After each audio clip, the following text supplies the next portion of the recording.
सिखों के प्रथम गुरु श्री गुरु नानक देव जी अपने शिष्यों के साथ देशाटन पर थे। उन दिनों हिंदुस्तान में मुगलों का शासन था और इस्लाम धर्म का प्रसार करने और हिंदुओं पर अत्याचार दिनों दिन बढ़ता ही जा रहा था। सभी को बलपूर्वक मुसलमान बनाया जा रहा था। जो इनकार करता उसे या तो मौत के घाट उतार दिया जाता या उसका सब कुछ छीन लिया जाता। ऐसे विपरीत समय में श्री गुरु नानक देव जी जैसे दिव्य महापुरुषों ने ही हिंदुओं की इन विधर्मियों से रक्षा की। सनातन धर्म के दिव्य संदेशों की जन समुदाय में अलग जगाते जगाते वे एक बार सुल्तानपुर पहुंचे। श्री गुरु नानक देव जी जैसे ईश्वरीय संत का सानिध्य पाकर क्या हिंदू क्या मुसलमान सभी उनके प्रति श्रद्धा से अवनत हो गए। उनकी जयादा ख्याति से वहां के काजी के पेट में दर्द होने लगा। उसने शहर के सूबेदार दौलत खां से खूब नमक मिर्च लगाकर उनकी शिकायत की और कहा, न जाने इस पाखंडी ने लोगों पर कैसा जादू डाल दिया है। लोग अपना ईमान धर्म सब भूलते जा रहे हैं। यदि यह कुछ समय और यहाँ रह गया तो इस्लाम की जड़ काट देगा। यह न तो खुद नमाज पढ़ता है, न ही औरों को पने देता है, न खुद मस्जिद जाता है और न ही दूसरों को जाने देता है। काजी की बातें सुनकर दौलत खां बहुत तैश में आ गया। उसने उसी समय एक सिपाही श्री गुरु नानक देव जी को बुलाने भेजा, पर वे नहीं गए।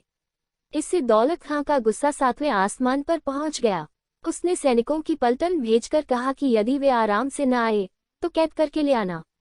दौलत खां की बुद्धि शुद्ध करने के अभिप्राय से श्री गुरु नानक देव जी शांतचित्त उन सैनिकों के साथ चले आए। उन्हें देखते ही दौलत खां उन्हें फटकारते हुए बोला, पहले बुलाने पर क्यों नहीं आए? मैं खुदा का बंदा हूँ, सिर्फ उसकी बंदगी करता हूँ, तुम्हारी नहीं। श्री गुरु नानक देव जी ने निर्भयतापूर्वक उत्तर दिया। दौलत खां बोला, अच्छा तो तुम खुद को खुदा का बंदा मानते हो, फिर यह बताओ कि तुमने मुझे सलाम क्यों नहीं किया? क्या तुम्हें अदब का भी लिहाज नहीं है? मैं खुदा के अलावा और किसी को सलाम नहीं करता। श्री गुरु नानक देव जी की बात सुनकर दौलत खां की तन बदन में आग लग गई। उसने गुस्से से श्री गुरु नानक देव जी से कहा, तो फिर खुदा के बंदे, चल मेरे साथ मस्जिद में नमाज पढ़ने चल। श्री गुरु नानक देव जी सूबेदार और काजी के साथ मस्जिद में नमाज पढ़ने चले गए। वहां जाकर काजी और सूबेदार तो नमाज पढ़ने में मशरूफ हो गए, पर श्री गुरु नानक देव जी चुपचाप उन्हें खड़े होकर देखते ही रहे। उधर नमाज पढ़ते पढ़ते भी काजी और सूबेदार का मन अपने अपने कामों में ही लगा हुआ था। सूबेदार का ध्यान उस व्यापारी पर था जो आज उसके लिए बढ़िया नस्ल के अरबी घोड़े लाने वाला था। उससे मुलाकात की बेचैनी सूबेदार को इतनी ज्यादा थी कि वह उस समय बस यही चाह रहा था कि किसी तरह नमाज जल्दी से खत्म हो तो वह लौटकर सौदागर से घोड़ों का सौदा पक्का कर ले। इधर काजी महाशय के मन में तो लड्डू फूट रहे थे कि आज मैंने इस विधर्मी नानक को आखिरकार झुका ही दिया, मस्जिद में नमाज अदा करने को मजबूर कर इसका धर्म खंडित करा दिया।